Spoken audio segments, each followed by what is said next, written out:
భారతదేశానికి సంబంధించి ఇంకా చాలా మారాల్సి ఉంది థర్డ్ ప్లేస్కి రావడానికి.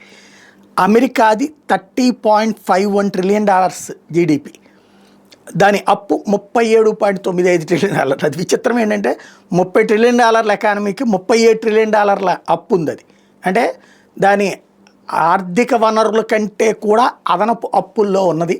దాన్ని సరి చేసుకోవడానికే ట్రంప్కి పిసుక్కుంటుంది. ఇంకో పక్కన చైనాకి $19.23 ట్రిలియన్ జీడిపి ఉంటే దాని అప్పు కూడా $16.98 ట్రిలియన్ ఉంది. జర్మనీ జీడిపి $4.74 ట్రిలియన్ ఉంది. వాళ్ళ జాతీయ అప్పు $2.96 ట్రిలియన్, అంటే దాదాపు $3 ట్రిలియన్. అదే సందర్భంలో భారతదేశపు జీడిపి $4.19 ట్రిలియన్ ఉంది. మన అప్పు $3.41 ట్రిలియన్ ఉంది.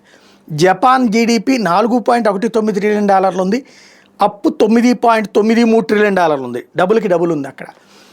ఇది ఓవరాల్ సిచ్యుయేషను. మనం మారాల్సింది ఏంటంటే ఇప్పుడు జీడిపి 4.19 నుంచి 4.75కి వెళ్తే మనం థర్డ్ ప్లేస్కి చేరుతాం. అంటే అప్పుడు జర్మనీని దాటి ముందుకెళ్తాం. జపాన్ని ఆల్రెడీ దాటేసాం.